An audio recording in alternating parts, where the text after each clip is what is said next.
Engkau berkenan menguduskan seluruh umat-Mu dengan Roh Kudus.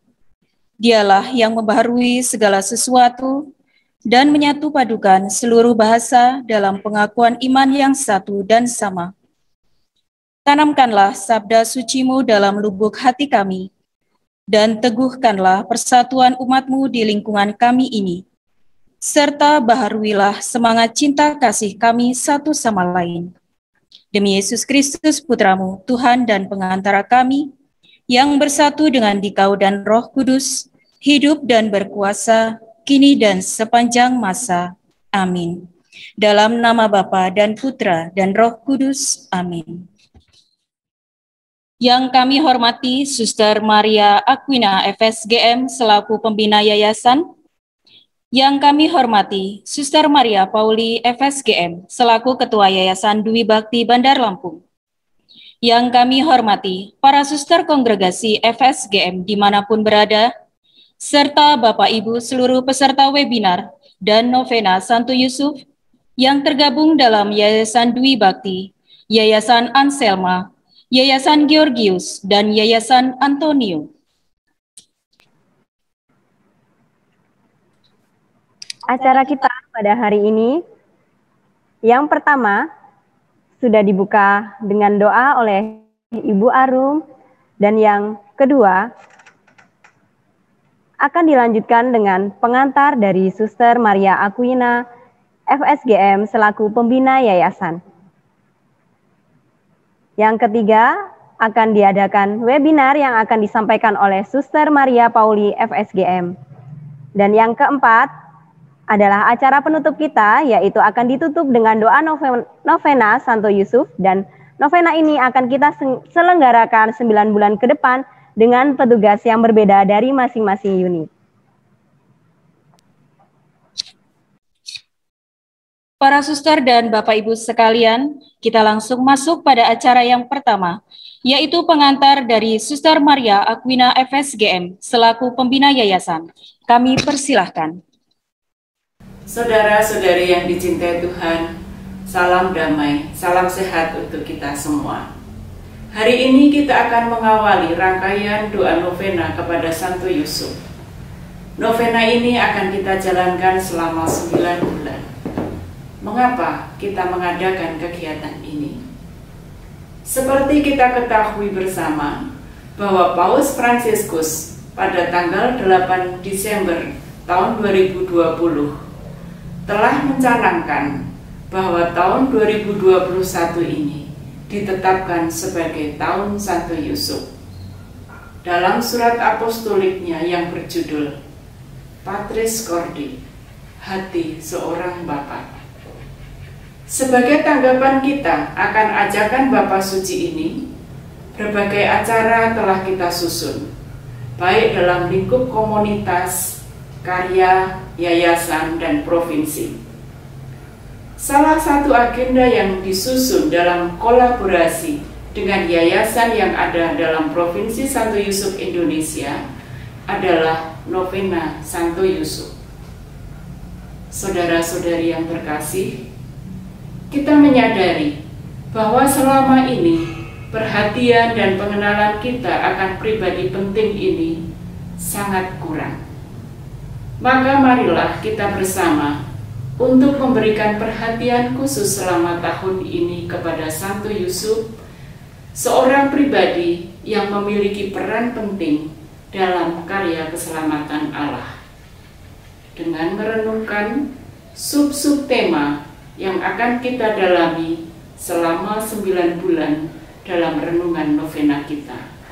Santo Yusuf adalah seorang bapa yang taat kepada Allah, dengan menjawab ya untuk melindungi Maria dan Yesus, dan mengajarkan putranya untuk melakukan kehendak Bapa. Santo Yusuf adalah seorang bapa yang menerima. Ia menerima Maria tanpa syarat. Ia dengan berani dan tegas menerima Maria apa adanya. Ia mampu menerima hidup apa adanya dengan segala konsekuensi dan tantangannya. Santo Yusuf tidak pernah mencari jalan pintas. tetapi menghadapi kenyataan hidup dengan mata terbuka dan secara pribadi bertanggung jawab terhadap kenyataan tersebut. Ini mengajarkan kepada kita untuk menerima dan menyambut orang lain apa adanya, tanpa kecuali. Keberanian Santo Yusuf yang mampu mengubah masalah menjadi kemungkinan dan mempercayakan semuanya kepada pemeliharaan Allah. Santo Yusuf adalah seorang pribadi yang beriman teguh, seorang pribadi yang rendah hati, setia, terima, rela untuk tidak tampil dan berperan di balik layar. Ia seorang pribadi yang mencintai, terbuka menyambut kehendak Allah. Ia seorang bapak yang kreatif dan berani, bapak yang mengajarkan nilai, martabat dan sukacita dari suatu pekerjaan. Bapak yang selalu berada di bayang-bayang Yesus dan Maria. Saudara-saudari yang terkasih, maka saya mengajak Anda semua yang bergabung dalam yayasan-yayasan kami, Yayasan Dwi-Bakti Bandar Lampung, Yayasan Santo Georgius, Yayasan Anselma, Yayasan Santo Antonius Batu Raja, dan Yayasan Dwi-Bakti Jakarta. Marilah kita menyerahkan keluarga kita masing-masing ke dalam perlindungan Santo Yusuf, dengan setiap hari mendoakan salam Santo Yusuf. Dan jika memungkinkan, marilah kita mendoakan doa Rosario Santo Yusuf dalam keluarga kita masing-masing. Santo Yusuf yang telah menjaga keluarga Kudus Nazaret akan menjaga juga keluarga kita. Sekarang, marilah kita membuka novena ini dengan memohon penyertaan Santo Yusuf, dan kita bersama-sama mendoakan salam Santo Yusuf. Salam Santo Yusuf, Bapa pengasuh Yesus Kristus yang setia, mempelai suci perawan Maria yang termurni, Bapa yang penuh kasih sayang dan pelindung kami yang kuasa. Santo Yusuf, Bapa pengasuh Yesus Kristus, doakanlah kami yang berdosa ini, sekarang dan waktu kami mati. Amin.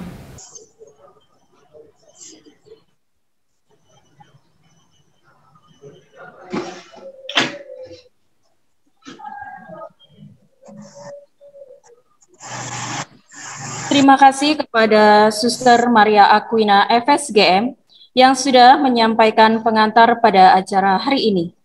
Selanjutnya kita masuk pada acara yang kedua, yaitu penyampaian materi pada webinar hari ini dengan tema Bersama Santo Yusuf Menjadi Pribadi yang Handal, Militan dan Berkarakter di Tahun Pengharapan 2021.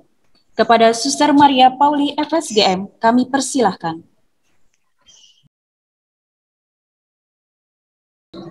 Selamat pagi, Suster, Bapak, Ibu semuanya. Selamat pagi, Suster. Selamat pagi.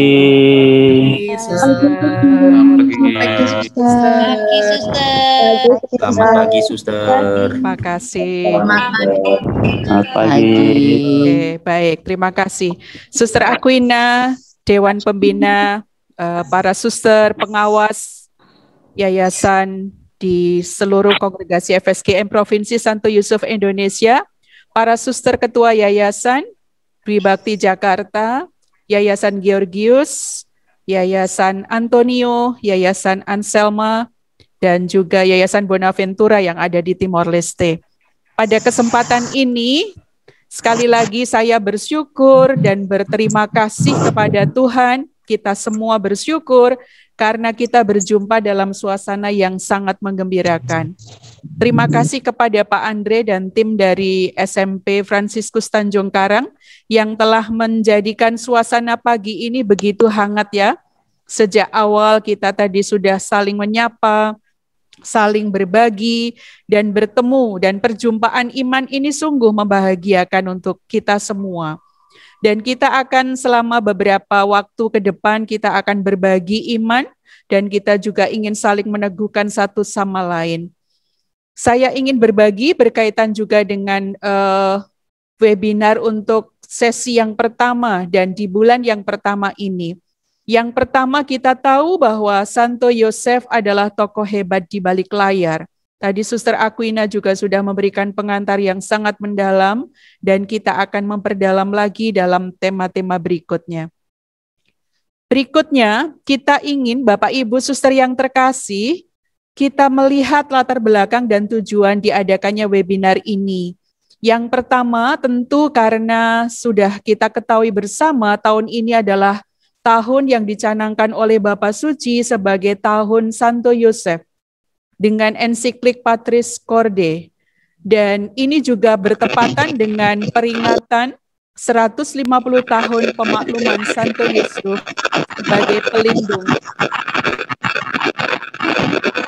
gereja semesta.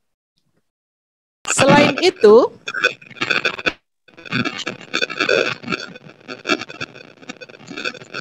itu kita juga melihat bahwa tahun ini selain didedikasikan kepada Santo Yusuf,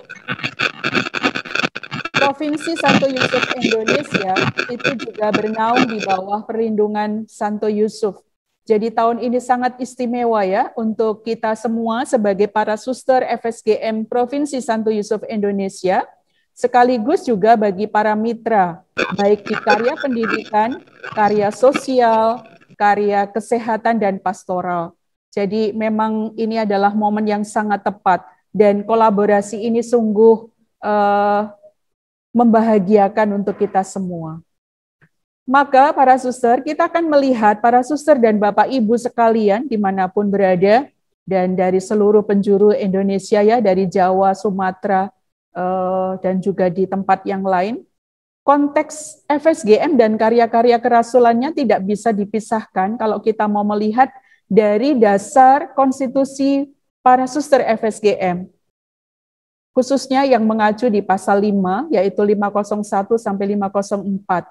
Para suster FSGM itu meyakini dan juga menghidupi bahwa pengembangan diri, baik nilai-nilai intelektual, bakat-bakat anugerah Tuhan, rohani, dan kepribadian menjadi sebuah tuntutan dan keniscayaan bagi SJM.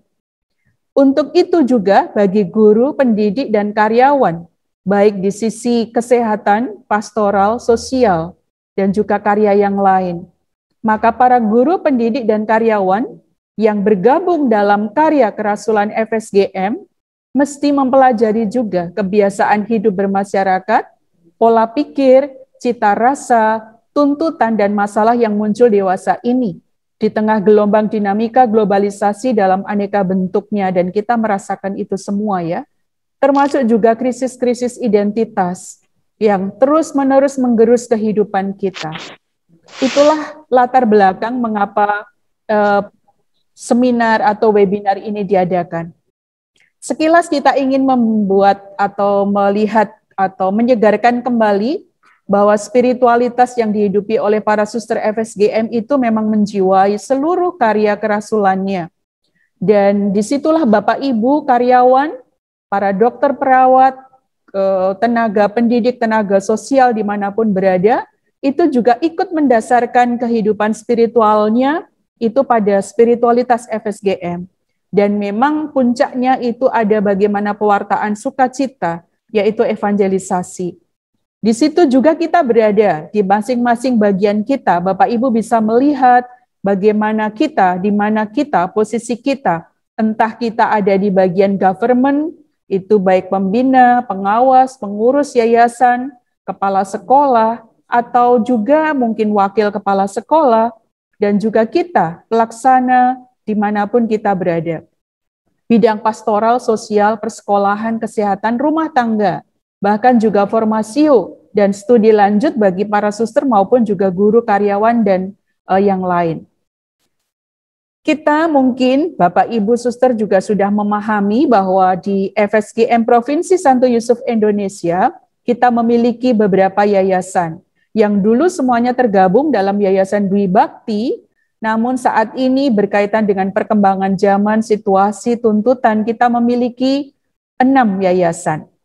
Yang pertama itu Georgius, itu Yayasan Kesehatan. Lalu Antonio Batu Raja, itu khusus Rumah Sakit Santo Antonio. Dwi Bakti itu ada 2, Dwi Bakti Bandar Lampung dan juga Jakarta. Lalu itu bidang pendidikan, lalu Yayasan Anselma itu khusus bagian bidang pastoral dan sosial. Dan karya-karya kerasulan lain, kategorial yang lain. Lalu Yayasan Bonaventura itu adalah yayasan pendidikan di wilayah Timor Leste, ya, negara sendiri ya, di luar Indonesia. Jadi ada 6 semuanya. Nah, berkaitan dengan 9 bulan kegiatan kita dan tujuannya apa, kita ingin melihat bahwa para suster FSGM sebagai sebuah kongregasi yang juga mencoba bekerja sama dengan mitra dan semua yang bekerja sama dengan para suster FSGM mewartakan kasih Allah, itu terus-menerus mencoba mengembangkan SDM-nya. Hari ini kita mengambil bagian untuk pengembangan SDM itu, sumber daya manusia. Dan kita melihat bahwa pembinaan pengembangan itu hari ini ada di aspek yang pertama, yaitu semangat religiositas spiritual dan kemasyarakatan. Tentu tidak bisa dikotak-kotakkan bahwa pembinaan spiritual dan religiositas itu nantinya juga akan menjadi dasar kepribadian kita masing-masing dan hidup spiritual kita. Dan itu juga akan mendasari bagaimana kita mengerjakan tugas panggilan kita sebagai guru, perawat, dokter, tenaga medis yang lain, karya sosial dan pastoral. Dan itu di situ akan muncul nilai-nilai dan kemampuan profesional. Namun demikian, kita melihat ini juga tidak bisa dikotak-kotakkan, selalu menjadi satu. Suster dan Bapak Ibu yang terkasih, tema besar kita sudah disampaikan dari awal, bahwa kita ingin menjadi pribadi yang handal, militan, dan berkarakter. Apakah suara saya terdengar dengan jelas? Terdengar, Suster. Terdengar. Suster, jelas. Baik, terima kasih ya. Saya lanjutkan. Lalu selama 9 bulan ini dan dimulai hari ini kita akan membahas sub-sub tema, dan hari ini kita memang merupakan awal, kita akan melihat Santo Yusuf dari beberapa sisi dan juga agenda kita. Lalu nanti di bulan April kita akan secara khusus membahas tentang Santo Yusuf pelindung FSGM Provinsi Santo Yusuf Indonesia. Dan mengapa, sejarahnya bagaimana, mengapa memilih Santo Yusuf, bukan santo atau santa yang lain. Dan kebetulan Paus Fransiskus tahun ini mencanangkan Santo Yusuf. Saya secara pribadi selalu bersyukur ya, pada saat Paus Fransiskus diangkat menjalani masa pontifikatnya, beliau dengan semangat Fransiskus Asisi mencoba mewarnai dunia kita. Lalu ada ensiklik, ada tentang Laudato Si, lalu ada ensiklik beberapa berikutnya itu tentang cinta kasih. Lalu bagaimana itu sangat dekat dengan semangat kita. Dan tahun ini kita kembali bersyukur Bapak Suci mencanangkan tahun Santo Yusuf yang memang semuanya menjadi hidup dan semangat kita. Di bulan Mei nanti kita akan berjalan bersama Santo Yusuf di masa pandemi dan juga sebagai pelindung kaum buruh. Santo Yusuf memang oleh gereja dijadikan pelindung semesta ya, dunia semesta ini. Namun juga secara khusus itu menjadi pelindung para buruh. Lalu bulan Juni bersama Romo Erwin nanti kita akan bicara tentang Patris Corde secara mendalam, secara khusus. Lalu bulan Juli kita akan membangun hidup seturut teladan Santo Yusuf. Bulan Agustus kita akan mewujudkan bagaimana spiritualitas Santo Yusuf itu bisa diaplikasikan, diterapkan dalam aksi nyata. Baik dari sisi karya pendidikan, itu yang bulan Agustus, di bulan September nanti juga bagaimana di karya yang lain, kesehatan, pastoral, dan sosial. supaya aplikatif dan semangat itu sungguh-sungguh menjiwai kita. Kemudian di bulan Oktober kita akan membangun keluarga. Tadi di kelompok kecil sudah beberapa teman bersharing bagaimana Santo Yusuf ini menjadi semangat dalam keluarga, teladan, yang kokoh, yang unggul, yang menjadi inspirasi. Nah, bagaimana nanti di bulan Oktober ini kita akan memperdalam secara khusus. Lalu di bulan November, kita ingin merangkum seluruh kegiatan kita dengan muara tujuan kita, yaitu bagaimana kita menjadi pekerja yang hangat, handal, militan di tengah situasi dunia modern saat ini, seturut teladan Santo Yusuf. Para suster dan Bapak Ibu semuanya di lingkup yayasan-yayasan FSGM Santo Yusuf Indonesia selama 9 bulan ini akan ditemani para narasumber dari berbagai lintas bidang, baik pastoral, spiritual, kemudian juga tim Laverna, dan juga para ketua yayasan dari yayasan yang ada di FSGM. Jadi akan bergantian, saling memperkaya. Nah, untuk pagi ini, suster dan Bapak Ibu yang saya cintai dan saya hormati, kita akan bicara secara khusus tentang 3 hal. Saya mengambil dari tema yang di Patris Corde, meskipun nanti di bulan Juni akan didalami secara khusus, tetapi saya akan mencoba melihat dari beberapa sisi. Yang pertama adalah seorang bapak yang dikasihi. Santo Yusuf dalam Patris Corde dinyatakan oleh Paus Fransiskus sebagai bapak yang dikasihi. Keagungan Santo Yusuf itu ada dalam fakta bahwa ia adalah suami Maria dan Bapa Yesus. Santo Yusuf menjadikan hidupnya sebagai suatu pelayanan, suatu pengorbanan kepada misteri inkarnasi dan misi penebusan yang dia rengkuh dalam seluruh hidupnya. Beberapa hari ini saya merenungkan beberapa lagu tentang Santo Yusuf ya. Dalam referensi bahasa Indonesia memang tidak terlalu banyak. Di Puji Syukur itu hanya ada 2 kalau tidak salah, Santo Yusuf yang menjaga keluarga Nazaret. Di buku Mada Bakti ada Santo Yusuf Pekerja. Di buku Yubilate cetakan lama itu ada beberapa versi. Lalu saya mencoba untuk searching di beberapa lagu, referensi dalam bahasa Inggris tentang Santo Yusuf itu ternyata banyak sekali. Dan dari situ saya mencoba ya merenung, memeditasikan beberapa lagu dalam konteks ini. Salah satunya itu yang sungguh menyentuh itu lagu yang dikarang atau dinyanyikan oleh Michael Card. Itu sebuah lagu Natal sebenarnya tetapi sangat dalam. Yang intinya adalah bagaimana mungkin bayi ini ada di tangan saya. Tidur dengan begitu damai, putra Tuhan, kata malaikat. Bagaimana mungkin ini terjadi? Ya Tuhan, aku tahu dia bukan milikku. Dia bukan dari dagingku dan bukan dari tulangku. Dan Tuhan tetap membiarkan bayi ini menjadi putra tercintaku. Ini sebuah lagu, nanti Bapak Ibu bisa, suster bisa cari di link di YouTube ya, tentang Saint Joseph Song ini, dan bisa merenungkan, merasakan bagaimana pergumulan Santo Yusuf menerima menjadi Bapa, menjadi alat yang dipilih oleh Tuhan. Santo Yusuf juga mengatakan dalam refleksinya dan menyanyikannya dalam alunan batinnya yang mendalam, Bapa, perlihatkan kepadaku bagaimana saya bisa sesuai dengan rencanamu ini. Bagaimana saya bisa menjadi Bapa bagi putra Allah. Tuhan, sepanjang hidupku, aku adalah seorang tukang kayu sederhana. Bagaimana mungkin saya bisa membesarkan seorang raja? Itu pergumulan Santo Yusuf saat menerima tugas menjadi Bapa Yesus.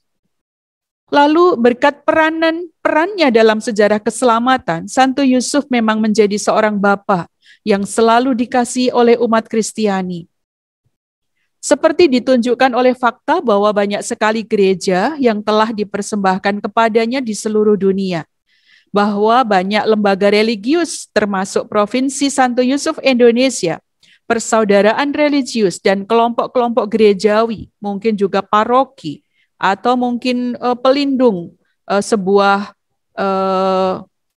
kelompok tertentu yang diilhami oleh spiritualitas Santo Yusuf dan memakai namanya, dan bahwa berbagai ungkapan kudus telah diberikan selama berabad-abad untuk menghormatinya. Banyak santo dan santa juga berdevosi kepadanya dengan penuh semangat, termasuk Teresa dari Avila yang menjadikannya sebagai pendorong dan perantaranya, dengan sangat mempercayakan dirinya kepadanya dan menerima semua rahmat yang diminta darinya. Terdorong oleh pengalamannya sendiri, Santa Teresa dari Avila menganjurkan orang lain untuk berdevosi kepadanya. Bapak, Ibu, dan para suster yang terkasih, saya rasa pengalaman iman kita secara pribadi juga akan bicara secara mendalam tentang santo ini.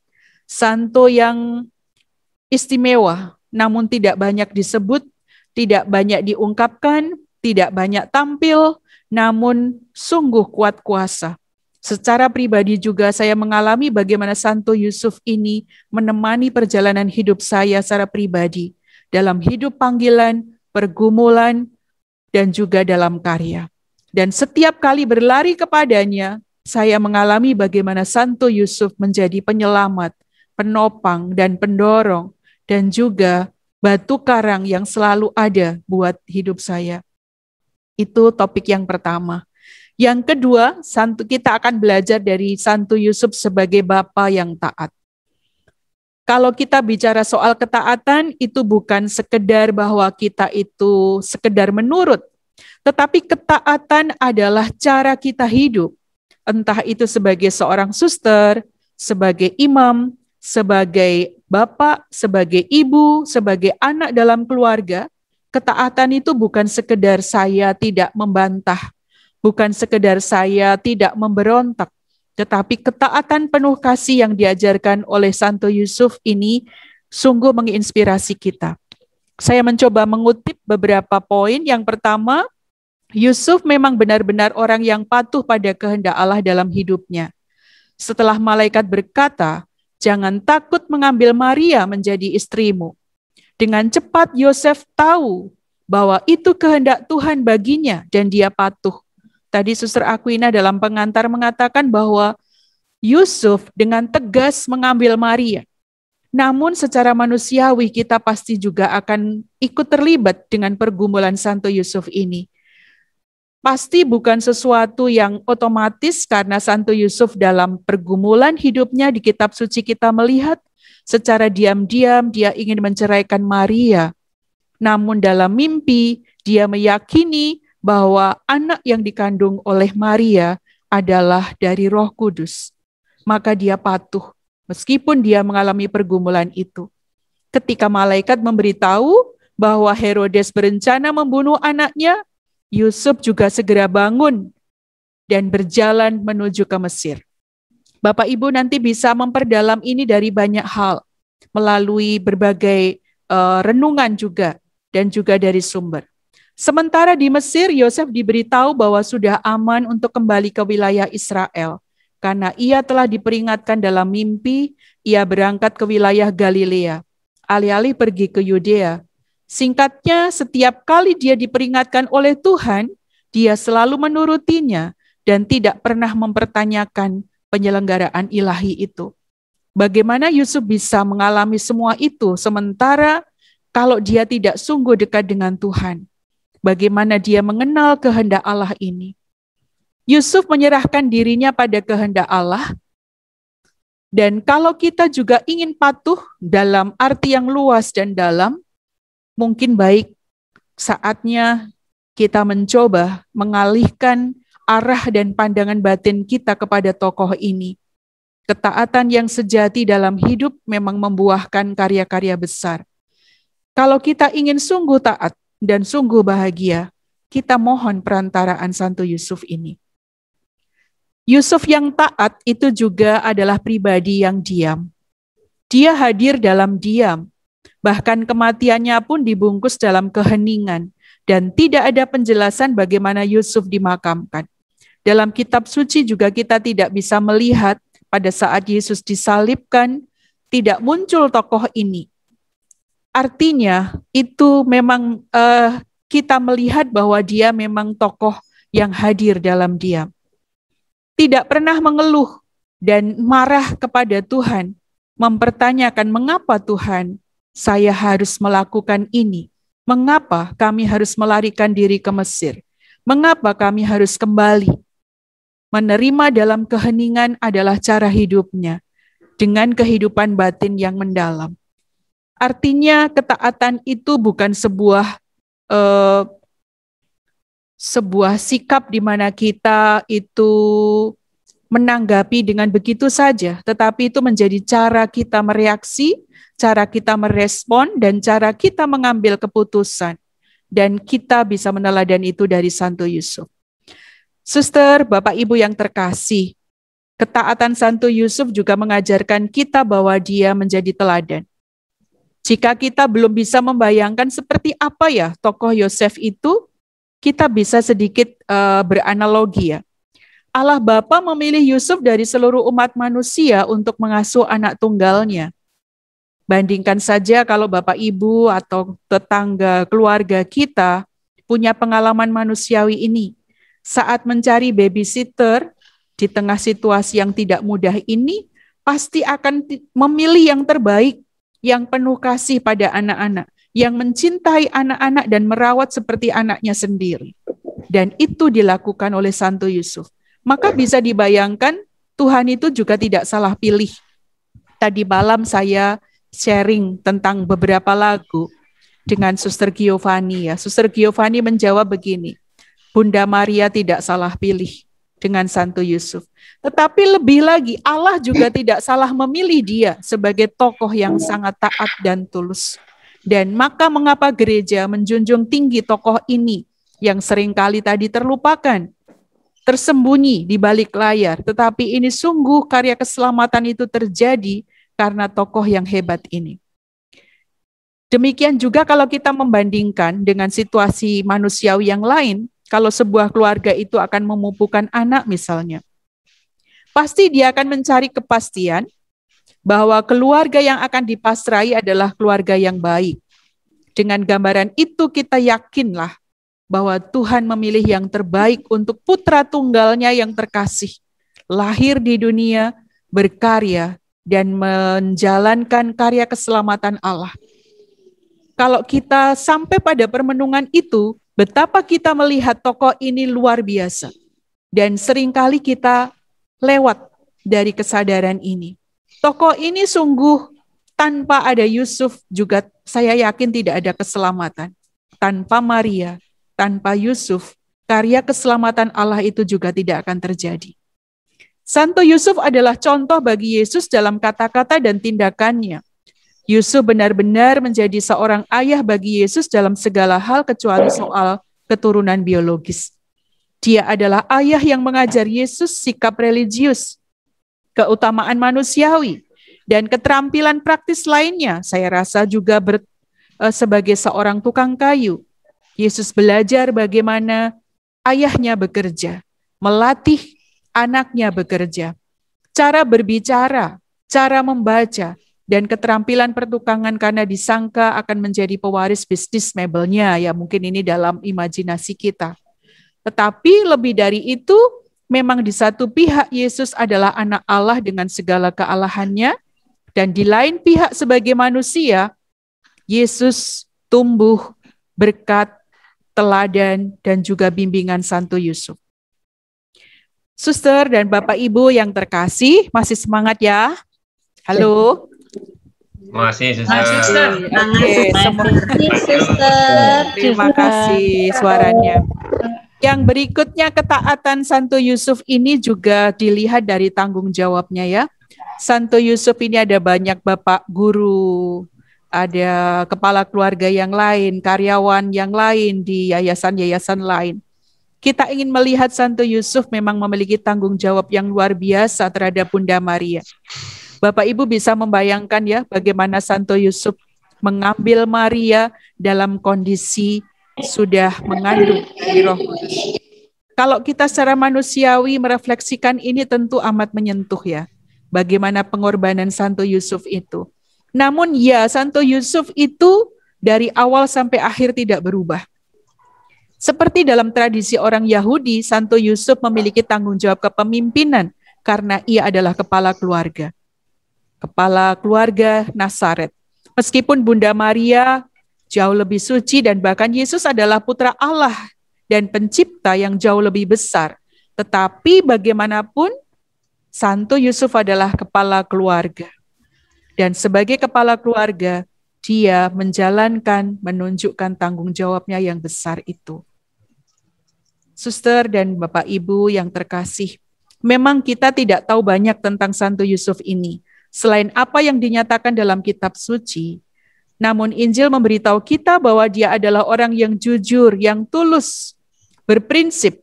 Kita juga tahu bahwa dia adalah orang yang benar dan mengikuti hukum, aturan. Itu sangat jelas terlihat. Kita juga tahu bahwa Tuhan berbicara kepadanya dalam mimpinya. Pada tradisi Yahudi kuno, mimpi itu juga diyakini sebagai cara Tuhan untuk berbicara pada kita. Namun juga tidak hanya dulu sebenarnya, kalau kita secara pribadi juga meyakini, kadang Tuhan juga berbicara pada kita lewat mimpi dalam banyak hal. Kitab suci tidak mencatat bagaimana kata-katanya dalam reaksi mimpinya pada saat harus mengambil Maria menjadi istrinya, pada saat dia harus mengungsi ke Mesir, melarikan anak itu dari ancaman Herodes. Dan juga tidak mencatat bagaimana dia berdiskusi dengan Bunda Maria mengenai mimpi-mimpinya. Tapi yang jelas kita melihat bahwa si tukang kayu itu sangat cepat dalam reaksi dan suka bertindak. Kita boleh menyebut Yusuf sebagai a man of action. Kalau orang muda itu mengatakan talk less, do more. Nah, saya rasa itu tepat sekali dijulukan kepada Santo Yusuf. Dia melakukan apa yang dikatakan malaikat kepadanya, bukan orang yang bisa hanya berkata-kata. Saya rasa ini refleksi yang mendalam untuk kita ya. Kita itu perlu juga seimbang. Kita bisa berkata, tapi kita juga bisa melakukan. Cepat menanggap hal-hal yang positif yang harus kita lakukan, apalagi itu kehendak Tuhan. Sama seperti kenyataan bahwa Tuhan punya rencana untuk Yosef, nah ini refleksi kita, Tuhan juga punya rencana Bapak Ibu, Suster, untuk kita masing-masing. Tuhan memiliki mimpi atas hidup kita. Mimpi dalam arti yang lebih luas. Dan kita juga diberi mimpi tentang hidup kita, dan bukan hal yang mustahil bahwa di masa ini Tuhan mengkomunikasikan mimpinya atas kita lewat mimpi-mimpi kita. Bicara soal mimpi, kita pasti bisa melihat bagaimana tantangan karya yang ada di tempat kita masing-masing. Pendidikan, kesehatan, pastoral, sosial, bahkan di dunia yang lebih luas masyarakat kita. Kita sedang diuji, kita sedang digoncang oleh berbagai macam persoalan dan situasi. Apakah kita masih mampu bermimpi dalam situasi seperti ini? Saya rasa tepat kita berkaca, bercermin kepada Santo Yusuf. Beranikah kita bermimpi, tetapi juga mewujudkan mimpi itu? Dan pasti ada resiko kalau kita bermimpi. Yosef adalah orang yang tidak berbicara, tetapi menaati dan melaksanakan perintah Allah, juga kalau itu artinya dia harus menanggung risiko. Para suster dan Bapak Ibu yang terkasih, rasanya baik kalau pada tahun Santo Yosef ini secara khusus kita mohon kepada Tuhan untuk memberikan kepada kita semua kemampuan untuk bermimpi. Yusuf dalam perjanjian lama itu juga disebut pemimpi. Kalau kita bermimpi itu bukan hal yang aneh, karena segala sesuatu yang akan kita lakukan bermula dari sebuah mimpi. Tanpa berani bermimpi, kita tidak akan pernah bisa melakukan apapun juga. Maka mimpi itu sebenarnya juga cara Tuhan untuk menyampaikan kehendaknya dan juga untuk menyampaikan segala sesuatu yang Dia inginkan terjadi dalam hidup kita. Kita akan secara khusus mohon pada Tuhan agar kita mampu memimpikan hal-hal besar, namun juga mampu melakukannya melalui hal yang sederhana. Hal yang besar itu bisa dilakukan mulai dengan yang sederhana. Memimpikan hal-hal yang indah dalam hidup dan karya kita. Kita mungkin juga perlu tanggap atas mimpi Tuhan terhadap hidup kita. Apa sih yang Tuhan kehendaki atas karya kita, pendidikan kita, kesehatan rumah sakit kita, karya kerasulan sosial kita, pastoral kita, cara kita berada.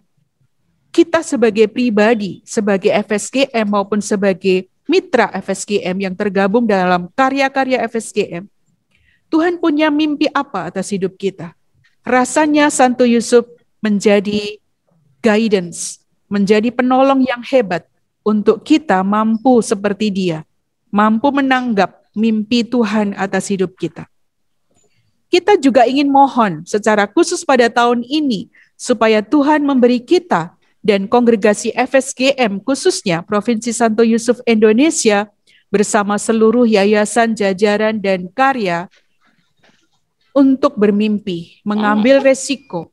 Tetapi ini juga butuh kerjasama, komunikasi.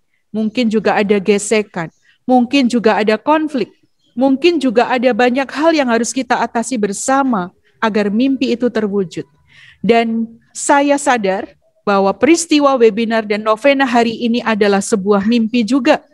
Mimpi besar dari para suster untuk mengumpulkan Bapak Ibu lintas yayasan. Dan itu terjadi.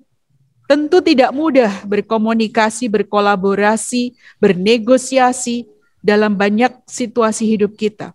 Dan hal ini terjadi.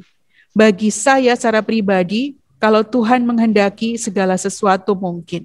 Namun itu juga butuh kita sebagai sarana, means of God, untuk terbuka dan mencoba rendah hati tadi dalam pengantar Suster Aquina, bahwa kita belajar rendah hati untuk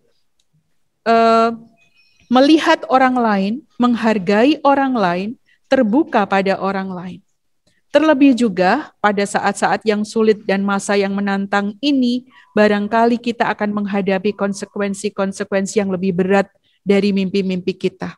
Tetapi yakinlah sebagai seorang beriman, Santo Yusuf telah memulainya dan dia telah berjalan sampai garis akhir. Saya yakin Santo Yusuf punya mimpi pribadi yang dia kesampingkan hingga dia mengatakan ya kepada rencana Allah mengambil Maria menjadi istri dan menjadi ayah dari Yesus anak Allah ini. Bapak Ibu suster yang terkasih, itu refleksi yang mungkin bisa kita sharingkan pada poin yang kedua. Oleh karena itu, kita ingin melalui kegiatan selama 9 bulan ini menyadari bahwa hidup kita dijalin bersama dan ditopang oleh orang-orang biasa. Kita akan menyadari siapa sih orang-orang yang biasa itu, yang biasa dilupakan. Dan itu sebenarnya insight atau maksud dari Paus Fransiskus mencanangkan tahun Santo Yusuf ini. Orang-orang biasa itu yang sering tidak muncul pada berita-berita utama dalam jurnal atau karya ilmiah atau majalah atau apa saja, media sosial. Juga catwalk besar dalam pertunjukan-pertunjukan hidup ini. Bukan itu orang-orang biasa, tetapi orang-orang biasa yang sedang menulis peristiwa-peristiwa dan menentukan sejarah hidup kita bersama. Itu gagasan yang diambil. Dan siapa sih orang-orang biasa itu, suster, Bapak, Ibu? Ternyata Anda dan saya adalah orang-orang biasa itu. Para dokter, perawat, para guru, karyawan, penjaga toko, pekerja supermarket, petugas kebersihan, pramubakti, pengasuh di asrama, di panti asuhan, pekerja transportasi, mungkin bisa dikaitkan dengan para driver di seluruh kompleks yayasan kita, para penegak hukum ada juga di dalam kita, relawan, imam, biarawan-biarawati. Intinya adalah Anda dan saya adalah orang-orang biasa itu. Kita bersyukur karena Paus Fransiskus menyapa kita, orang-orang yang sederhana dan biasa ini. Kita ingin menyadari betapa banyak orang berlatih kesabaran setiap hari, menanamkan harapan dengan tidak menebar kepanikan, dengan tenang melakukan tanggung jawab dan solidaritas bersama. Betapa banyak bapak dan ibu, kakek nenek, guru, dokter, perawat, tenaga sosial, pastoral, Anda dan saya mungkin menunjukkan kepada anak-anak kita melalui sikap kecil sehari-hari cara menghadapi krisis yang panjang ini dan melewatinya dengan menyesuaikan kebiasaan dan mengusahakan hidup doa serta berkorban dan berdoa bagi kebaikan banyak orang. Para suster biarawan-biarawati bahkan yang kontemplatif, yang tersembunyi, yang tidak pernah diekspos oleh apapun, menjadi jantung kehidupan dunia saat ini. Bukankah saat ini adalah kesempatan di mana kita, batin kita, merengkuh dan merangkul semua lini yang secara fisik tidak bisa kita jangkau. Tetapi kesadaran ini perlu kita bangun, bahwa kita berjejaring bersama dan saling menopang. Setiap orang, Anda dan saya termasuk, dapat menemukan dalam diri Santo Yusuf ini, laki-laki yang tidak diperhatikan, bijak, tersembunyi, perantara, pendukung, dan pembimbing di saat-saat sulit.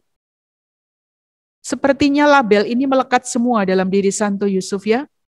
Dan saya secara pribadi juga baru sadar setelah mencoba untuk mendalami pembimbing. Santo Yusuf mengingatkan kita bahwa yang tampaknya tersembunyi atau ada di barisan kedua memiliki peran tak tertandingi dalam sejarah keselamatan. Bapak Ibu boleh yakin bahwa sebagai guru, sebagai tenaga medis, sebagai tenaga sosial, pastoral, kita mungkin adalah orang-orang di barisan kedua. Bukan orang-orang pertama, tetapi yakinlah dengan peran Santo Yusuf dan inspirasi dan teladan Santo Yusuf, kita meyakini bahwa Tuhan memakai kita menjadi penulis sejarah. Kita melukis dalam hidup anak-anak, pasien, orang-orang yang kita layani, bagaimana kita mewartakan, menuliskan kasih Allah itu dalam batin mereka. Indah ya, suster, Bapak, Ibu, kalau kita renungkan dan sangat mendalam. Dan kita belajar itu dari Santo Yusuf. Santo Yusuf adalah orang yang menurut kehendak Allah, bukan sekedar taat tadi saya katakan. Dia selalu ingin mengetahui kehendak Tuhan dan mencari bagaimana dia bisa pas dengan rencana Bapa. Saya rasa para suster, Bapak, Ibu semua juga perlu mohon. Saya juga mohon pada Santo Yusuf, bagaimana saya itu pas pada rencana Allah. Bahasa Inggrisnya itu fit, pas di mata Tuhan, sesuai dengan rencana Tuhan. Dan itu butuh doa, butuh keheningan, kita juga butuh belajar dari tokoh ini.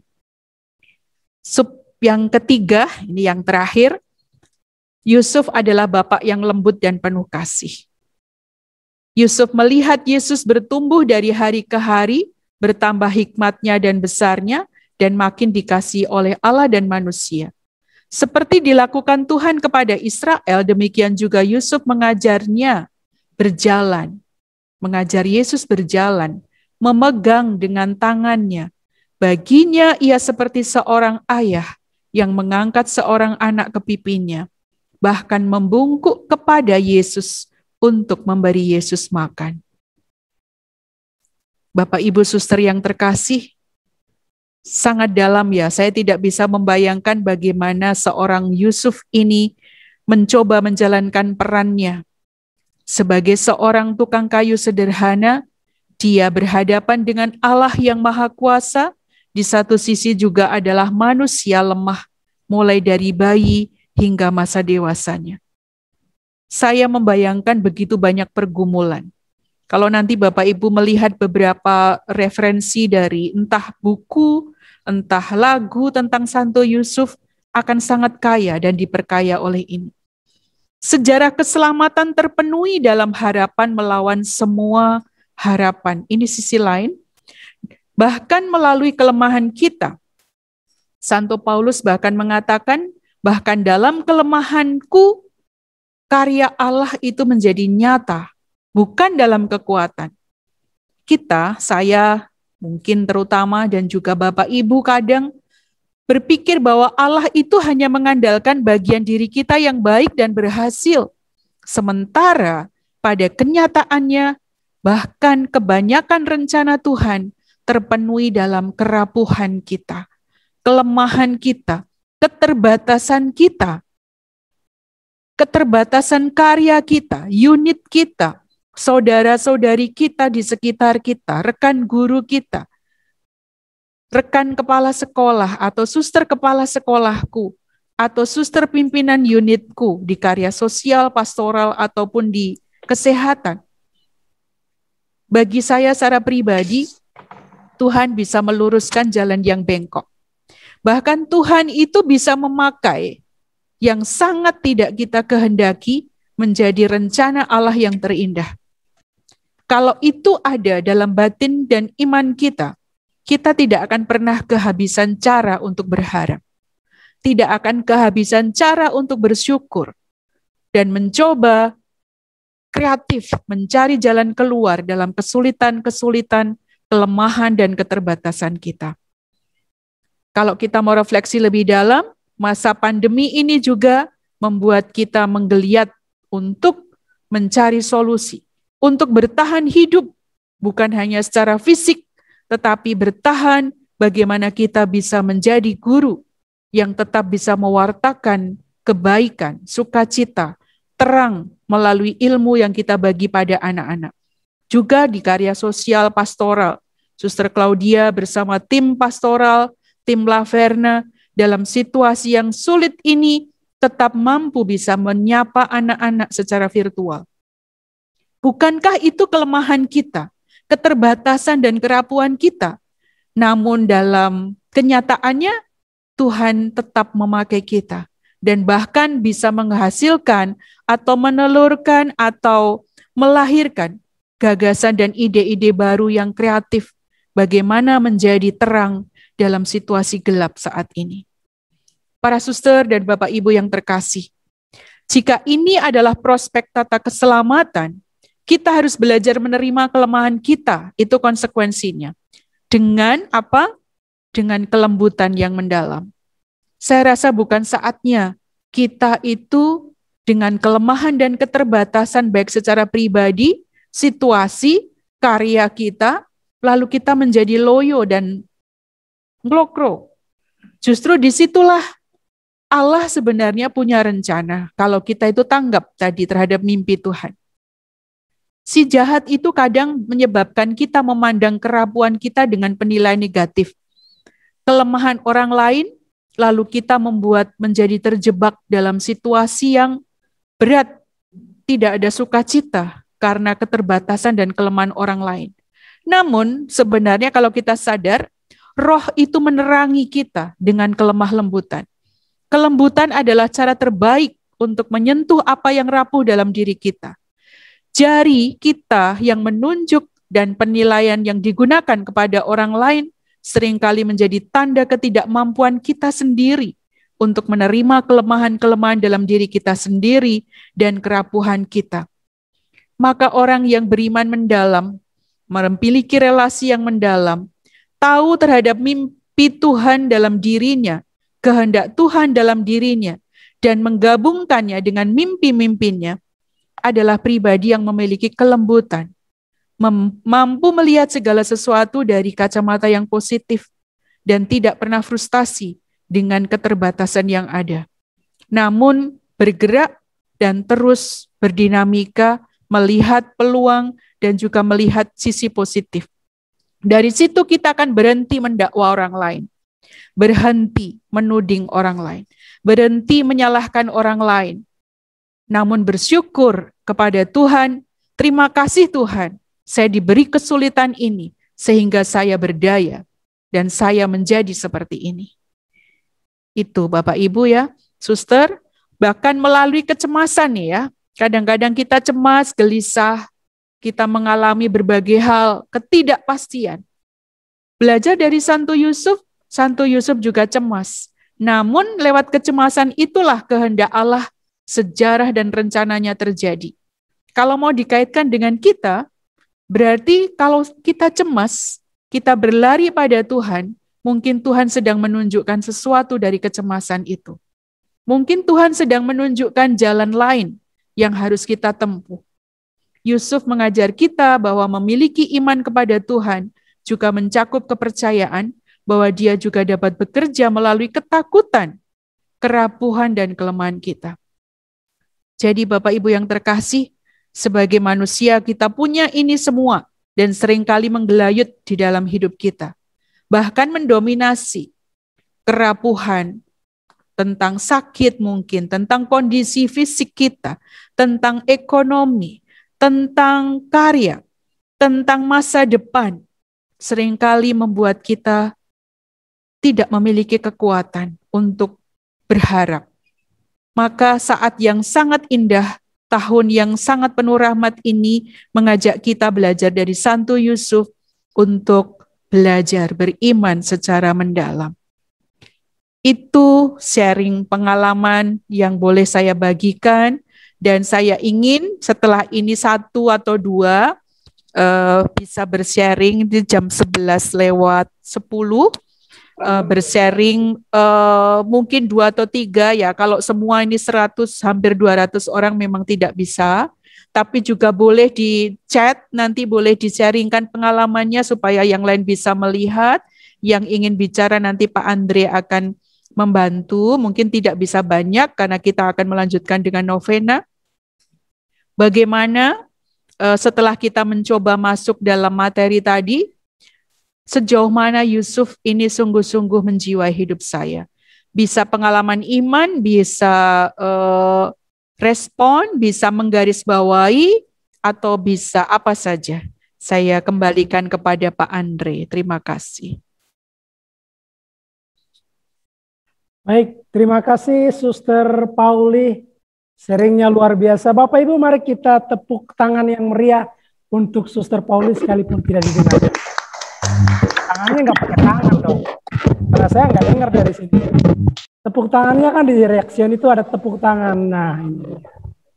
Nah, saya lihat sudah banyak tepuk tangan di sana. Saya sudah menangkap juga di layar saya, nanti akan saya share. Tadi Suster Pauli berkali-kali, Bapak Ibu Suster, apakah masih mendengar suara saya?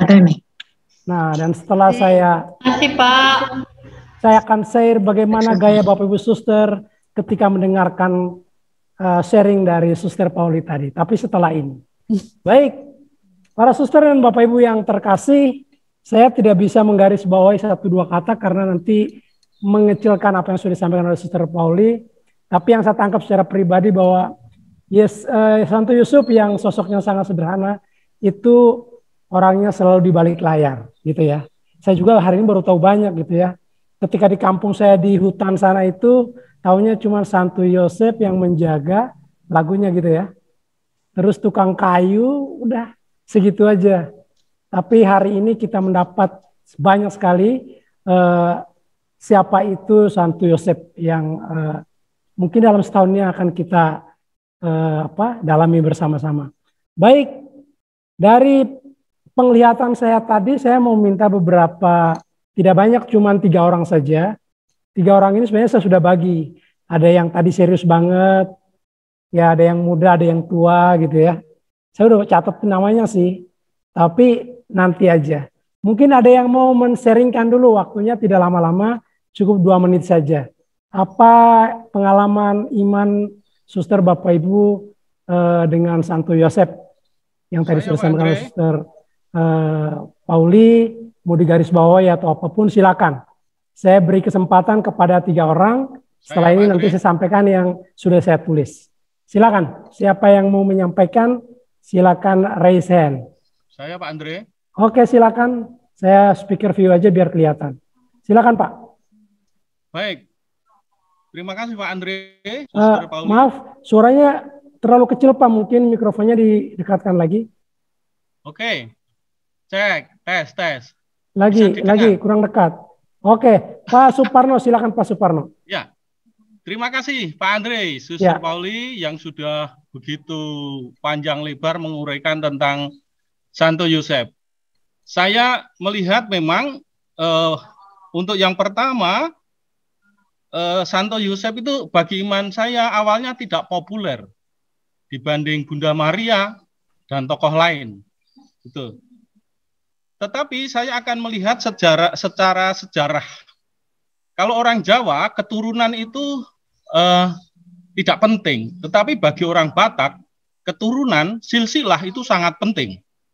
Nah, ini yang saya lihat bahwa secara sejarah historis, Santo Yosef mempunyai peranan yang sangat tinggi karena sebagai ayah, dan secara hukum memang bukan sebagai ayah biologisnya Tuhan Yesus, tetapi ingat secara sejarah kita lihat dalam peranan keturunan Santo Yosef menjadi ayah dari keturunan dari awal Bapak Abraham, lalu Ishak, bukan Ismail ya, tapi Ishak, dan seterusnya sampai Santo Yosef dan memperanakan atau sebagai ayah dari Tuhan Yesus.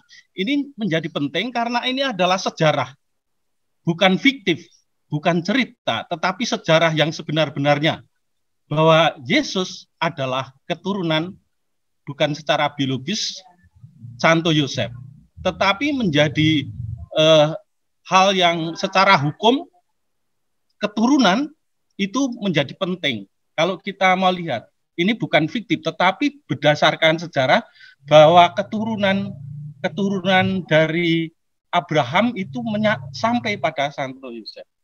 Ini saya akan melihat bahwa kalau Suster Pauli tadi menginginkan bahwa kita itu harus menjadi benar-benar beriman yang tidak rapuh, iman yang tidak rapuh. Tetapi dengan keyakinan sejarah ini kita menjadi iman yang militan karena punya dasar hukum bahwa kita membaca kitab suci itu sejarah, bukan fiktif, bukan ujuk-ujuk datang, itu bukan, tetapi Injil Matius pada bab 1 ayat 1 sampai 16 telah menceritakan bahwa peranan yang sangat penting Santo Yosef menjadi ayah dari Tuhan Yesus itu sangat penting. Baik, lalu saya juga senang mendengarkan dari Suster Pauli tadi bahwa memang Santo Yosef itu menjadi laki-laki yang bertanggung jawab. Tradisi Israel, seorang perempuan yang hamil tanpa laki-laki itu menjadi aib. Tetapi Santo Yosef dengan ketulusan hatinya mau bertanggung jawab. Sebagai tunangan, mengetahui bahwa Maria mengandung, dia mau bertanggung jawab. Ini yang luar biasa. Dia memegang teguh tradisi, sehingga wanita tidak tersingkirkan, tidak menjadi aib, dan Santo Yosef bertanggung jawab atas itu. Dan seorang ayah yang sederhana, bukan konglomerat, tapi hanya tukang kayu. Tetapi tukang kayu yang bertanggung jawab, mau mendampingi Tuhan Yesus sampai akhir hayatnya, meskipun di kitab suci tidak diceritakan, tetapi secara pikiran sejarah bahwa Santo Yosef itu mendampingi Tuhan Yesus sampai wafatnya. Lalu juga seorang laki-laki yang teguh dalam tradisi, seperti saya ceritakan tadi, dia mau mengakui Bunda Maria sebagai Bunda Tuhan Yesus. Demikian Pak Andre, terima kasih Suster Pauli telah memberikan waktunya. Oke, wah luar biasa Pak Parno. Terima kasih Pak Parno. Sejarah kalau sudah mencatat itu hitam di atas putih tidak bisa dihapus. Terima kasih Pak Parno, sharingnya Suster Pauli nanti bisa menambahkan setelah 2 lagi ya Suster. Jadi ini apa yang digarisbawahi Pak Parno luar biasa, dan salah satu nama yang saya catat tadi itu Pak Suparno. Karena ketika Suster menyampaikan itu beliau tuh sambil mencatat. Mudah-mudahan saya salah Pak Parno ya. Tapi kayaknya benar ya Pak Parno ya. Oke, tadi saya udah tulis ini ada Pak Parno. Nanti ada 2 garis muda ini masih cantik-cantik. Saya pengen juga tahu sharing mereka muda sekarang ini kira-kira sosoknya Santo Yosef seperti apa yang bisa mereka gambarkan. Tapi sebelumnya saya beri kesempatan juga pada 2 lagi. Siapa yang mau berbicara silakan. Saya boleh Pak Andre? Oh boleh Bu Yuli dari Jakarta. Silakan Bu Yuli. Terima kasih Pak Andre. Ya. Selamat pagi Suster, Bapak Ibu dan saudara-saudaraku semua. Saya Yuli saya berkarya di SD Fransiskus Kayu Putih, Jakarta Timur. Rasanya senang sekali ya, kerinduan saya terobati. Hari ini saya bisa melihat memandang wajah Suster Pauli, Suster Elfrida, dan semua suster yang saya sayangi. Dan saya juga ya, Bu. Iya dong, Pak Andre, kapan kita ke puncak lagi? Siap, tunggu diajak Suster Pauli. Oh iya, Suster Pauli, kapan kami diajak ke puncak lagi? Silakan, Bu. Baik, terima kasih. Saya ingin sharing mengenai salah satu poin yang tadi disampaikan oleh Suster Pauli mengenai mimpi. Saya pun juga memiliki mimpi. Lalu pada suatu ketika saya merasakan bahwa mimpi saya tidak bisa saya capai.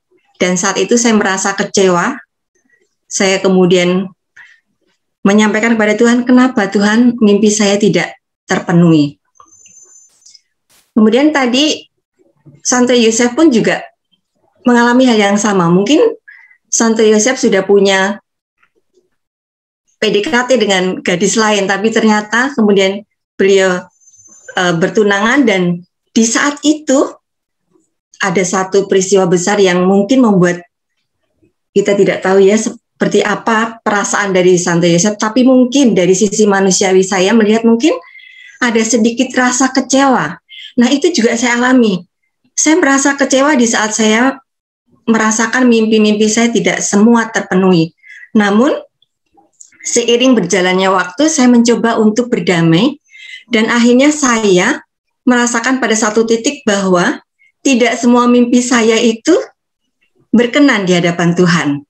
Maka saya merasakan bahwa sekarang ini saya sungguh bersyukur mimpi-mimpi saya yang diberikan oleh Tuhan sebagian besar sudah diberikan Tuhan kepada saya. Dan itu saya sungguh bersyukur, saya merasakan, oh ternyata Tuhan membuka hati dan mata saya bahwa tidak semua mimpi saya itu sungguh berkenan di hadapan Tuhan. Itu saja Pak Andre, terima kasih. Terima kasih Bu Yuli, wah luar biasa. Ternyata dulu ada pepatah mengatakan manusia merencanakan, Tuhan yang menentukan. Sekarang ada manusia boleh bermimpi dan Tuhan juga yang menentukan. Wah luar biasa. Bu Yuli terima kasih, salam sehat, sukses selalu. Kita tunggu di puncak nanti. Siap. Oke, Suster Pauli sudah dengar. Baik, Bapak Ibu, nah ini saya masih punya bapak-bapak satu juga nih yang mau saya minta tolong untuk sharing. Ternyata Bu Yuli, Pak Parno dari Jakarta sudah. Satu lagi yang secara bebas berbicara, silakan. Tadi sudah tentang sejarah, tentang hukum, dan tadi tentang mimpi. Mungkin ada yang punya sharing yang lain tentang Santo Yosef. Silakan. Nah, kalau begini setiap Sabtu kita webinar ini. Oke, tidak ada? Oke, kalau tidak ada, saya sudah menulis. Saya bisa menunjukkan. Ada Pak? Ya. Silakan yang sudah raise hand.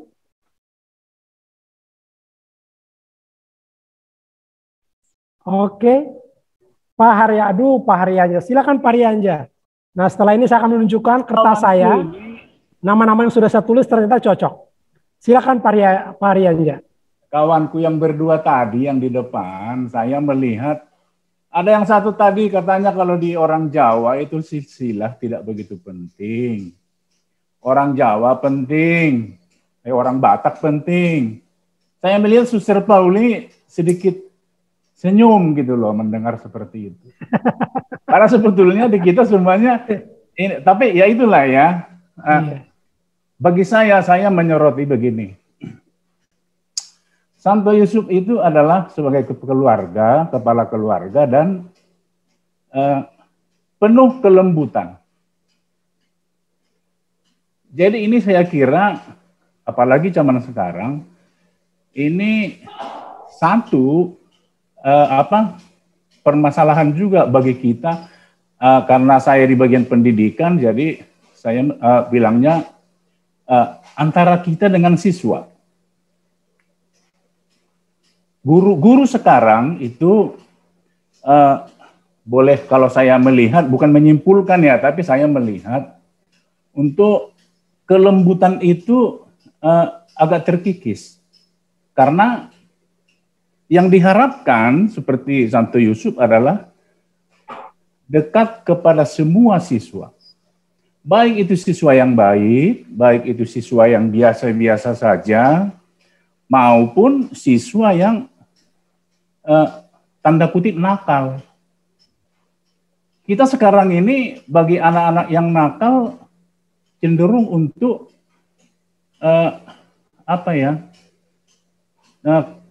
agak sulit merangkul gitu loh, maksud saya itu, untuk memiliki kembali.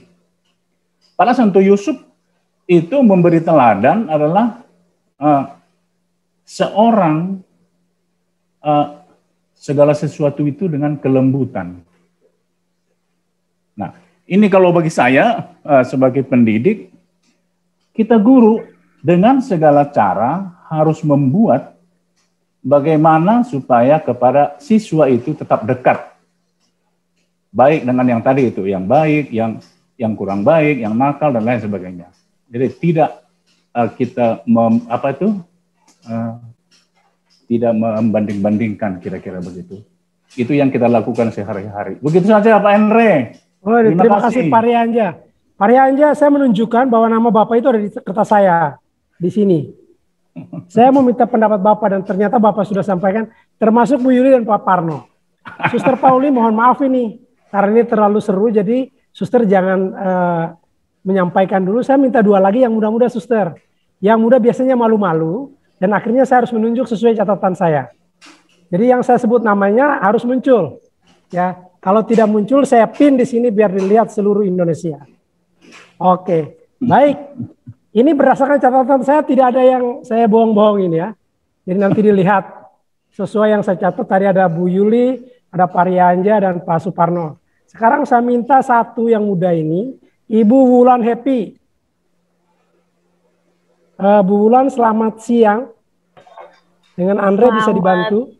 Siang, Pak ya, Andre. Akhirnya muncul. Tolong Pak, sebentar saya mau ping dulu biar semua melihat ya. Waduh. Ibu namanya Wulan Happy. Iren Wulan Happy. Iya Pak. Ini betul. Dia. Silakan. Happy terus dia Pak Andre. Happy. Saya makanya saya tulis namanya karena memang kita harus happy hari ini. Iya betul. Ya, silakan Bu. Baik, perkenalkan nama saya Ibu Iren. Saya satu atap dengan Bu Yuli Pak, kebetulan dari Jakarta juga di SD. Oh iya, silakan.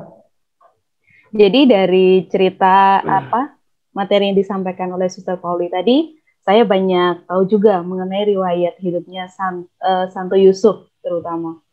Dari sini yang saya tangkap ada 3 poin. Dia adalah sosok yang percaya kepada Tuhan, dia juga sosok yang setia dan bertanggung jawab, dan juga dia juga sosok yang selalu berani dalam mengambil keputusan. Artinya, di sini Santo Yusuf tidak tahu dari mana asal, bagaimana bisa Maria mengandung Yesus, tapi dia dengan berani mengambil keputusan, dia akan bertanggung jawab dan tetap setia menemani Bunda Maria apapun keadaannya. Mungkin hal ini kalau dikaitkan dengan iman kita ini akan sangat sulit, terutama untuk kita. Kita tidak tahu misalkan diberikan tugas, oke, besok kamu laksanakan tugas ini, tapi kita belum tahu bagaimana rancangannya, bagaimana susunannya, bagaimana jalannya. Kita justru cenderung untuk menolak di sini. Tapi berbeda dengan Santo Yusuf. Dari hal ini saya belajar bahwa kita harus tetap bertanggung jawab, dan terutama kalau kita sudah mengambil keputusan ya kita harus setia dengan keputusan yang kita miliki. Dan tetap satu yang menjadi pegangan itu adalah Tuhan Yesus sendiri. Kalau dari saya begitu. Terima kasih Pak. Oke, terima kasih Ibu Wulan. Harus setia pada pilihan. Jangan pernah kelain hati ya. Terima kasih. Suster maaf satu lagi. Saya minta yang terakhir ini dari Jawa Tengah. Tidak tahu ini suster yang ngomong atau siapa. Saya langsung spotlight dan setelah saya spotlight dari dalam silakan berbicara ya. Oke. Ini ada TK Franciscus Dalam. Silakan. Ada suster, ada ibu guru di sana. Karena tidak ada namanya, silakan siapa yang mewakili. Waduh, luar biasa. Silakan Bu. Iya. Baik. Salam kenal Pak Andre. Terima kasih sudah mengenal saya. Halo Suster Pauli. Iya. Halo Bapak Ibu Guru. dan suster-suster yang lainnya. Sama anak. Halo juga Ibu. Ya, tadi kami sudah melihat sedikit tentang Santo Yusuf. Jadi yang selama ini mungkin bagi saya kabar beritanya dia adalah seorang bapak yang mau menerima yaitu tadi Yesus sebagai anaknya, dan dia harus membuat pribadi Yesus yang baik yang seperti kita kenal pada umumnya, seperti itu. Kalau untuk pengalaman saya pribadi, Santo Yusuf seorang yang tidak banyak bicara gitu, tapi dia seorang pemimpin di dalam keluarga yang baik pula, yang bisa dicontoh oleh banyak mungkin bapak-bapak yang ada di sana. Wah, yang bisa mencontoh secara langsung. Ya, Pak Andre Mui ya, namanya Pak Andre. Lanjut, ya. Bapak-bapak contoh, cenderung bapak-bapak itu kadang-kadang memiliki idealis yang tinggi, begitu. Kadang-kadang memiliki keinginan bahwa saya akan membuatmu menjadi seperti ini, gitu. Maka dengan adanya teladan dari Santo Yusuf, mari kita membentuk keluarga Nazaret yang betul bisa untuk seimbang, gitu. Jadi tidak harus kita menerima dengan sabar, itu tidak. Tapi sebisa mungkin kita menerima dengan ikhlas, dan itulah keikhlasan yang membuat kita menjadi mengerti apa ya rancangan Tuhan selanjutnya untuk kita, untuk saya itu apa. Mungkin seperti itu. Maaf jika ada kata-kata yang salah, Sus Pauli dan Bapak Ibu. Terima kasih. Terima kasih dari dalam. Semoga sehat selalu, tetap semangat. Oke, waktu sepenuhnya saya serahkan kepada Suster Pauli untuk menanggapi. Nanti setelah selesai ini saya akan bacakan yang ada di chat room dan tidak perlu ditanggapi. Silakan Suster. Baik, terima kasih Pak Andre, Pak Parno, Bu Yuli, Pak Haryanja, Bu Wulan Happy, dan Bu Galuh ya. Tadi 5 orang nih berbicara sangat mendalam. Saya rasa webinar saya ini sangat sempurna karena kelima orang ini, maksud saya, yang menyempurnakan mereka ya, sharing pengalaman iman yang luar biasa. Saya hanya memaparkan beberapa poin, tapi pengalaman kelima saudara-saudari kita ini menjadikan kita lebih, oh ternyata perspektif iman setiap pribadi itu begitu berharga. Pak Parno tadi dengan detail, bahkan Pak Parno saya malah tidak terlalu banyak belajar ya ini tentang tradisi di Yahudi ini seperti apa, tetapi Pak Parno menyampaikan menggarisbawahi tentang tanggung jawab iman dan menjaga tradisi itu, dan kita belajar dari apa ya keyakinan itu yang disampaikan oleh Pak Parno. Bu Yuli tadi lebih ke bagaimana ternyata mimpi-mimpi saya itu juga harus disesuaikan dengan mimpi Tuhan atas diriku. Jadi saya seperti Santo Yusuf belajar menyesuaikan diri. Saya rasa adaptable kalau mau kita katakan itu menjadi kekhasan Santo Yusuf ya. Dalam hidup kita memang ada banyak hal yang tidak bisa kita ubah, tetapi kita bisa bermimpi, bisa merencanakan, namun jangan lupa menyertakan Tuhan di dalam hidup kita. Baru dari situ kita akan mengalami damai ya, sukacita. Karena mimpi pribadi itu belum tentu juga sesuai dengan yang Tuhan kehendaki. Dan itu saya rasa dari sharing Bu Yuli tadi kita menjadi semakin percaya dan yakin akan bagaimana kita bersikap dan bertindak sebagai orang beriman. Pak Haryanja tadi lebih ke reflektif bagaimana lepas dari soal silsilah dalam budaya Jawa atau Batak itu penting atau tidak. Saya rasa semuanya baik adanya dan penting dalam arti tertentu. Silsilah tidak menjadi begitu penting kalau kita tidak menjaga martabat kita dan juga pribadi jati diri kita. seberapapun. Atau sebaliknya, kalaupun kita berasal dari keluarga, latar belakang keluarga, suku, budaya, yang mungkin kita memiliki keterbatasan, namun karena kita memiliki martabat, mau belajar dari orang lain, saya rasa hakikat kita juga ditentukan oleh bagaimana kita mengembangkan diri. Refleksi Pak Haryanja tadi sangat bagus ya, Suster, Bapak, Ibu guru, memang ini di ranah pendidikan. Bagi teman-teman yang di kesehatan dan sosial dan pastoral, saya rasa juga bisa diterapkan ke hal yang sama. Pak Haryanja ini memang ya mungkin Bapak Ibu guru yang setiap hari bertemu persis mengenal ya. Beliau mengatakan kelembutan, ya. Padahal orang Batak ya ini, tapi ternyata lembut hatinya. Termasuk bagaimana mendidik anak-anak. Nah ini menjadi teladan juga. Kadang-kadang kita mungkin perlu betul refleksi bahwa seringkali kita lupa cara kita menyapa pada anak-anak. Apalagi di saat-saat yang seperti ini, konflik, broken home, dan sebagainya itu begitu melanda situasi masyarakat dan anak-anak kita.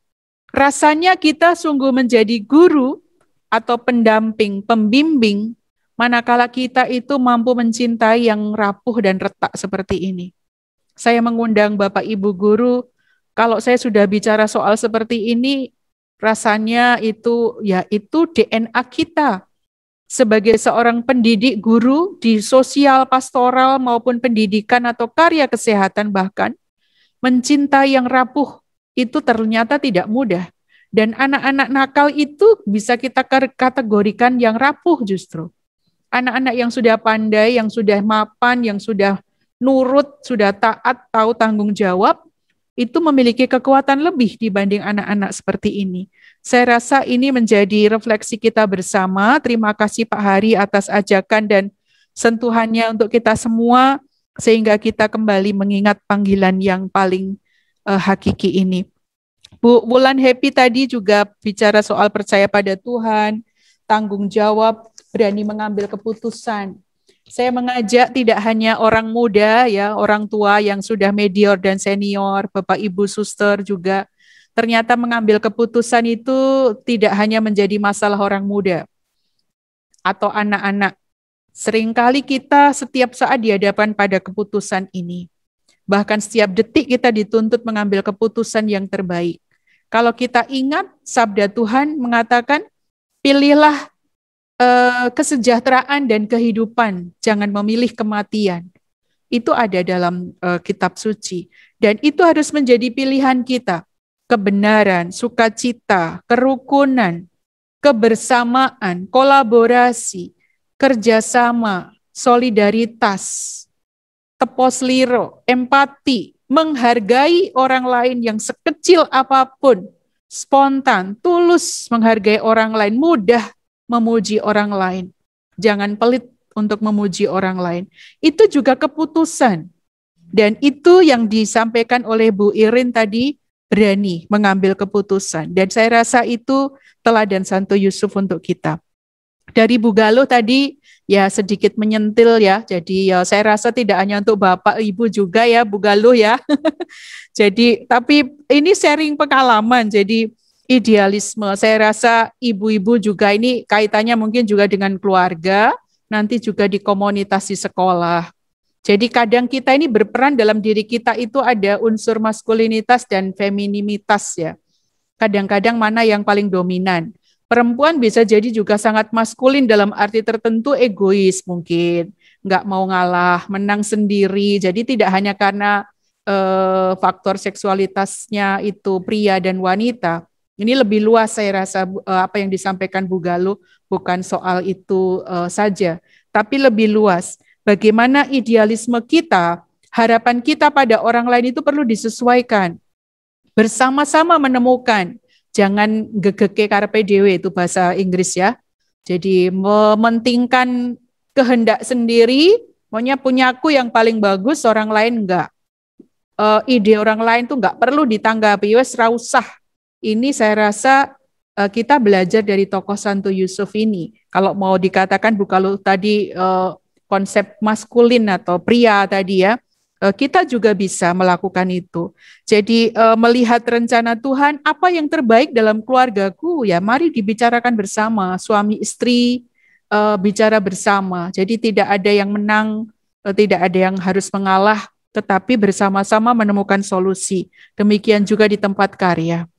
Saya rasa itu tanggapan saya, tetapi yang jelas sharing pengalaman Bapak Ibu jauh lebih kaya dari apa yang saya sampaikan, dan terima kasih atas pengalaman indah luar biasa pagi ini yang sangat membuat saya juga bersyukur dan semakin mengagumi tokoh ini, Santo Yusuf, semakin yakin bahwa pada saat apapun kita bisa berlari pada tokoh ini dan dia akan menolong kita dalam segala situasi.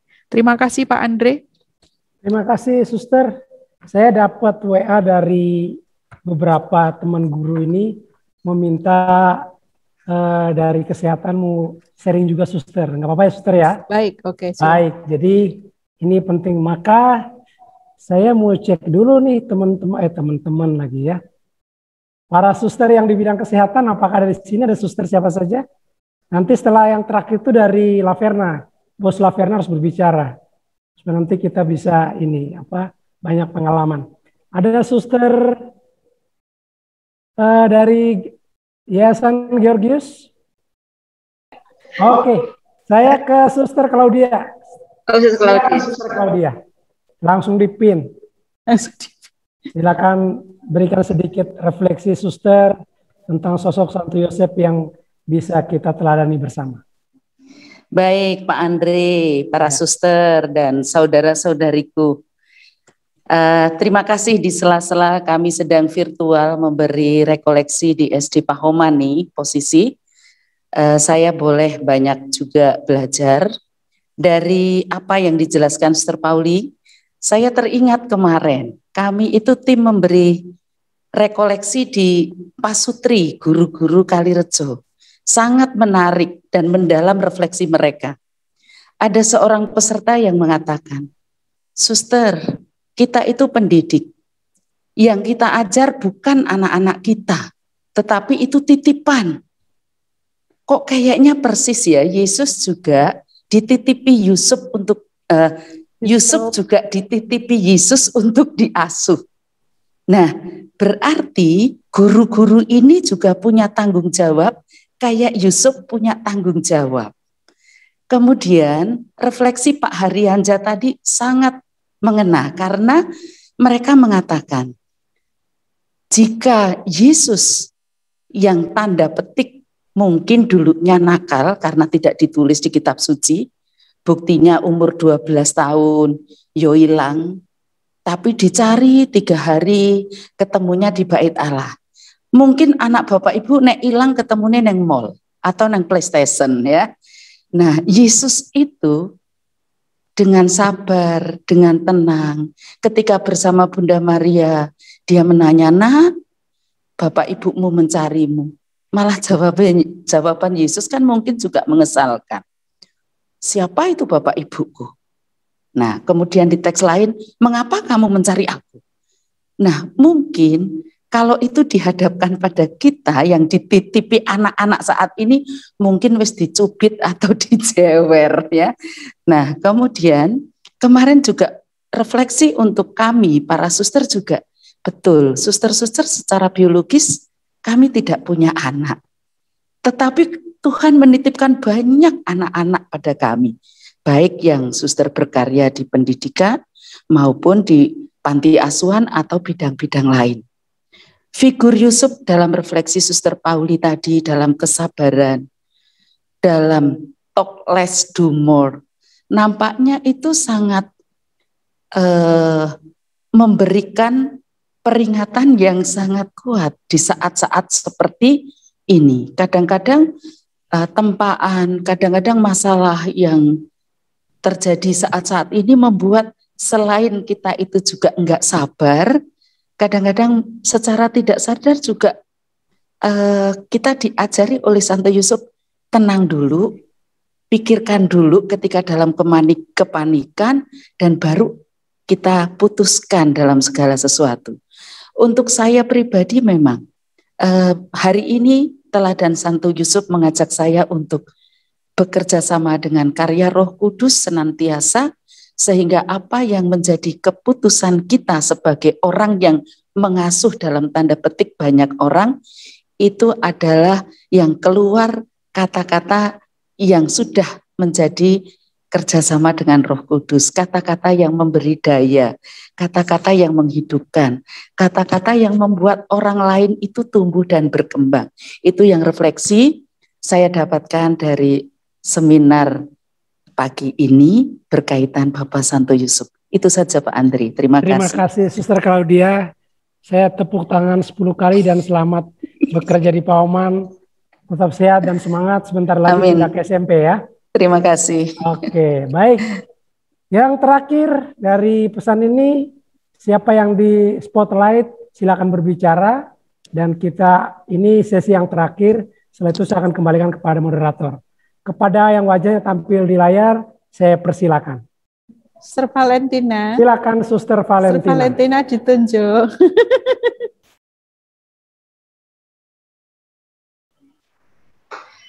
Terima kasih Pak Andre. Sama-sama Pauli.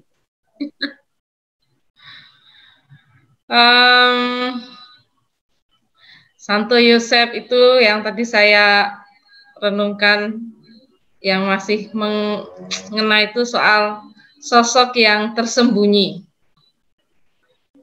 Dalam ketersembunyian itu Santo Yosef mengemban tugas menyelamatkan. Refleksinya buat saya, ya saya akan mengerjakan yang tersembunyi itu di balik layar. Saya kerjakan dengan sepenuh hati untuk kesejahteraan bersama.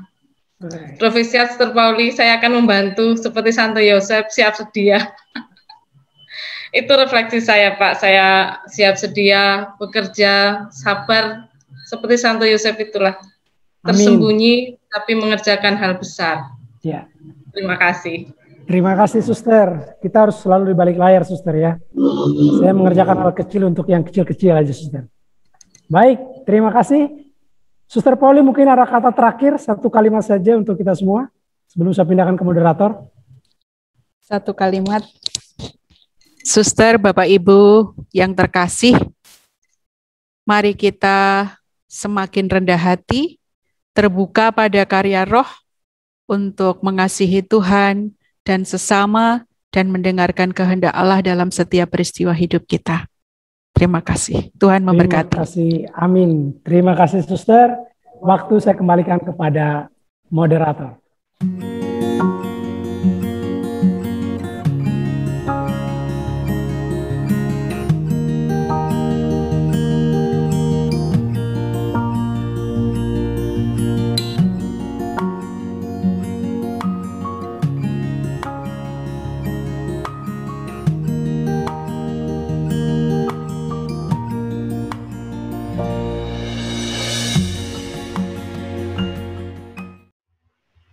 Baik, terima kasih kepada Suster Pauli yang sudah memberikan sangat banyak sekali pembelajaran untuk kita semua pada hari ini, dan juga kepada Bapak Ibu semua atas serinya, kepada suster-suster yang lain juga. Terima kasih banyak.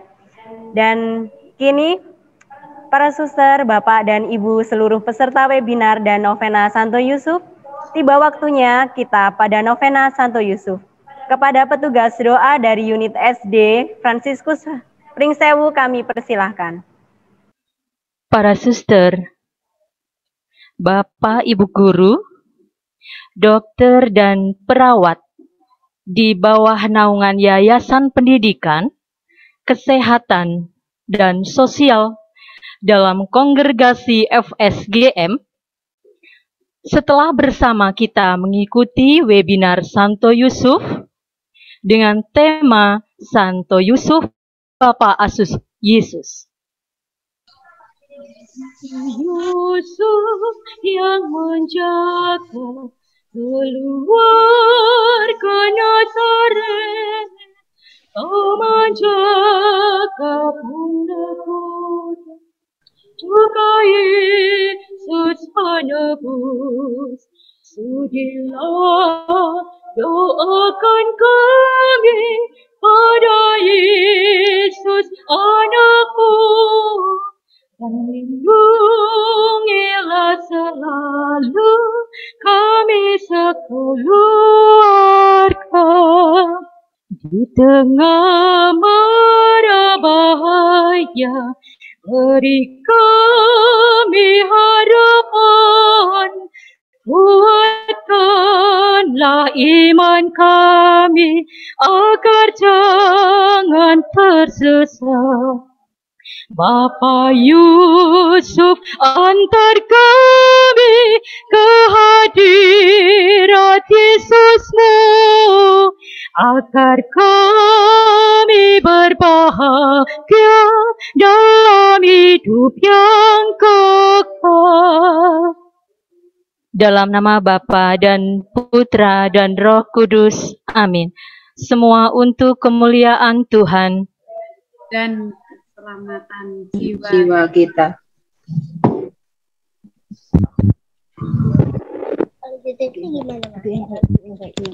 Santo Yusuf memperoleh keistimewaan, boleh ikut ambil bagian dalam misteri penjelmaan sebagai Bapa asuh Yesus. Dia secara langsung ikut serta dalam membesarkan dan melindungi Sang Anak Ilahi. Dan Allah Bapa menganugerahinya hati seorang bapa yang sejati, hati yang tulus, penuh kasih dan pengorbanan untuk menjadi pemelihara dan penjaga Kristus kecil. Dia mengungsikan bayi Yesus ke Mesir selagi ada ancaman maut dari Herodes. Keluarga kudus tinggal di Mesir sampai ancaman bahaya maut berlalu. Setelah pengungsian berakhir, Santo Yusuf menjadi kepala keluarga, menghidupi anak dan ibunya dengan kasih sayang yang melebihi kasih seorang bapa manapun. Dia memang bapa asuh Yesus, tetapi dia juga guru dan pelindung Yesus. Dalam rumah tangga Nazaret itu, di bawah tanggung jawabnya,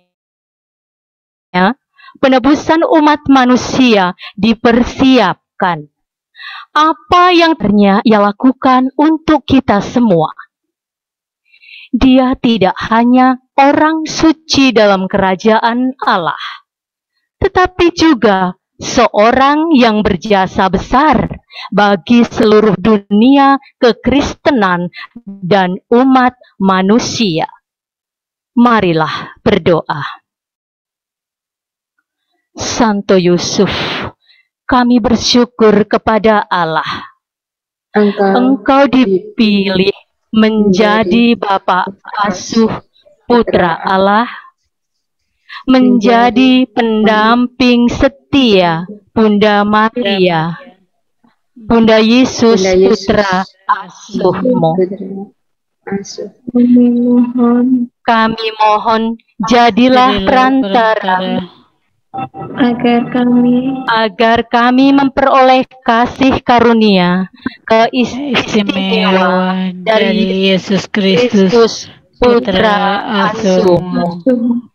Dialah Allah kami dan penebus kami.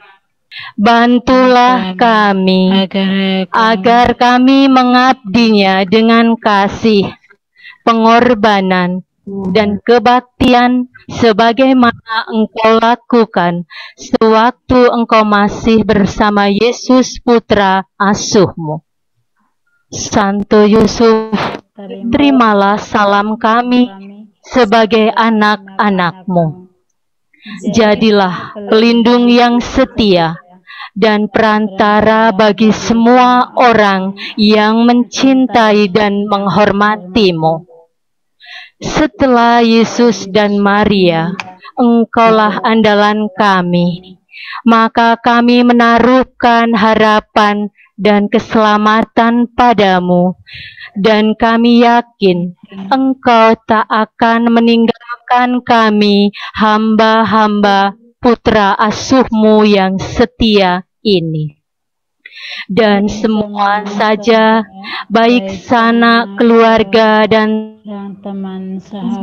teman sahabat yang dekat dan yang kami kasihi, dan diri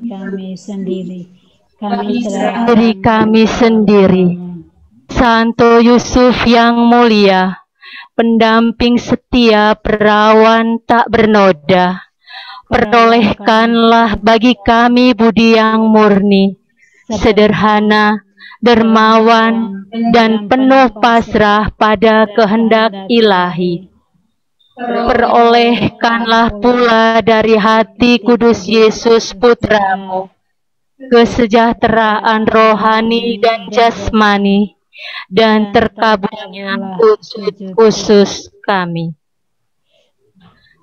Para suster, Bapak, Ibu, dokter, dan perawat, dipersilakan untuk menyampaikan wujud doa masing-masing di dalam hati. Dan akhirnya karena kasih sayang-Mu kepada Yesus dan Bunda Maria, jangan tinggalkan kami dalam pergumulan hidup ini dan khususnya di saat kami mati.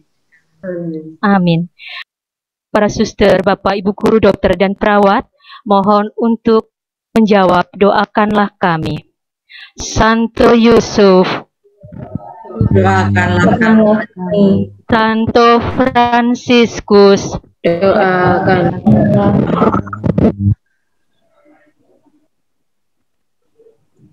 Santo Georgius, doakanlah kami. Santo Bonaventura, doakanlah kami.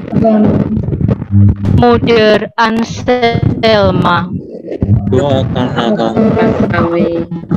Amin.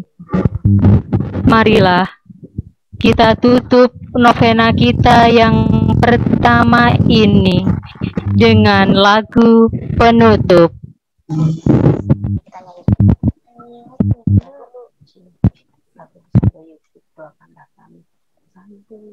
Dalam nama Bapa dan Putra dan Roh Kudus. Amin.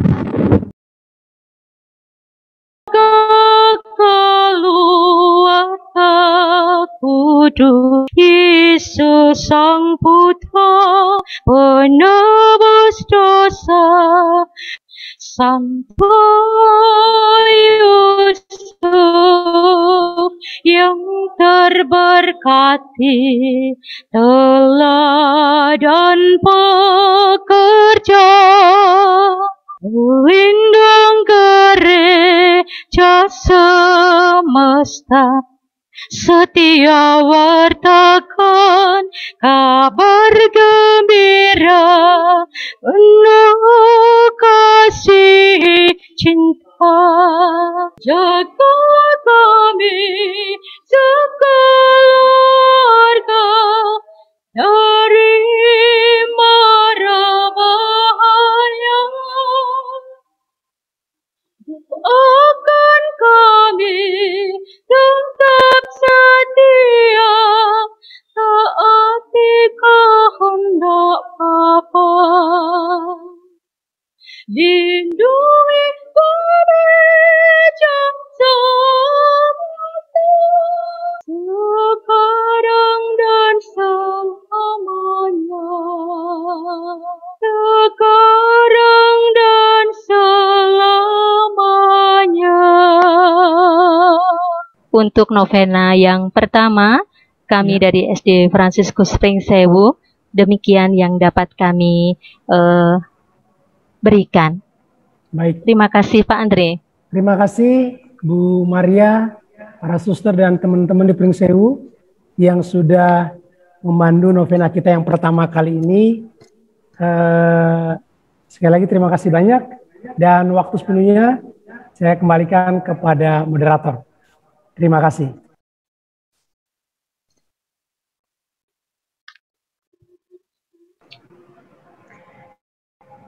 Para suster, Bapak dan Ibu seluruh peserta webinar dan novena Santo Yusuf, tiba saatnya kita di penghujung acara. Terima kasih atas perhatian dan kerjasama suster, Bapak dan Ibu atas kegiatan kita hari ini. Mohon maaf atas segala kekurangan. Semoga semua yang kita dapatkan hari ini bermanfaat di dalam masa pandemi seperti sekarang untuk menjadi pribadi yang handal, militan, dan berkarakter. Akhir kata, harta semakin hari akan semakin habis, tetapi ilmu semakin hari semakin berkembang. Saya, Cecilia Triwahyuningrum, dan rekan saya, Francis Andrian Marita, mengucapkan banyak terima kasih. Salam sehat selalu untuk kita semua. Waktu dan tempat akan saya kembalikan kepada Pak Andre sebagai host acara hari ini. Baik, terima kasih. Kita berikan dulu untuk kedua MC moderator kita, Bu Siska dan Bu Arum. Terima kasih sudah memandu lancarnya acara kita pada hari ini. Bapak Ibu Suster, saya pikir masih semangat. Dari 188 sampai saat ini yang bertahan itu 163. Nah, 163 ini yang mendengarkan bahwa tadi ada ketaatan, gitu ya. Taat itu ikut sampai selesai lah ya. Ada yang sudah kabur, saya nggak tahu kemana. Baik, sebelum saya tutup acara kita hari ini, Bapak Ibu nanti kita akan foto bersama para suster. Tadi saya ada lihat di chat room ada beberapa yang perlu saya sampaikan. Yang pertama tadi ada permintaan, nanti masih ada Suster Pauli, suster materinya sangat bagus, bisa nggak di-share biar kami bisa membaca-baca kembali. Saya pikir Suster Pauli tidak akan keberatan. Ya nanti akan di-share ya. Terus semua yang suster Bapak Ibu ketik di sini sudah direkam. Nanti akan kami dokumentasikan. Kalau memang suatu bisa di-share nanti akan kami share ke Bapak Ibu dan para suster. Terus ini sebagai evaluasi untuk pertemuan kita yang akan datang supaya nanti tidak kejar-kejaran seperti tadi, maka kalau memang ada lagu yang perlu kita nyanyikan bersama, cukup di unit itu saja yang nyanyi. Yang lain tidak usah menyalakan mikrofonnya, karena pasti kejar-kejaran. Karena ada yang sinyalnya cepat, ada yang lemot, ada yang kadang nongol, kadang hilang, gitu ya. Jadi kalau ada lagu, kalau ada musiknya silakan diputar, dan yang menyanyi cukup bagian unit yang memimpin saja. Yang lain seperti kita ikut misa live streaming, nyanyi sendiri di rumah atau di komunitas masing-masing. Itu ya, itu pesan dari terakhir. Sebelum saya tutup untuk berikan hadiah kepada Bapak Ibu para suster, kita akan foto bersama dulu. Saya mohon untuk menyiapkan kamera yang bagus, saya akan cek satu-satu dulu. Pak Bono tolong dicopot speakernya. Kita pakai standar saja, oke. Kalau di halaman itu ada satu saja yang kira-kira belum siap, maka foto saya batalkan. Ya, baik, tolong disiapkan baik-baik. Yang di chat room mungkin berhenti dulu supaya nanti tidak mengganggu di layar. Jadi chat roomnya kita nanti saja ya. Nanti setelah ini kita tidak akan tutup karena akun kita berlaku 24 jam. Jadi kalau ini tidak saya tutup, Bapak Ibu boleh ngobrol sampai nanti jam 8 malam. Ya, itu saya lihat Suster Valentina kok tambah gemuk ya. Saya jadi tadi.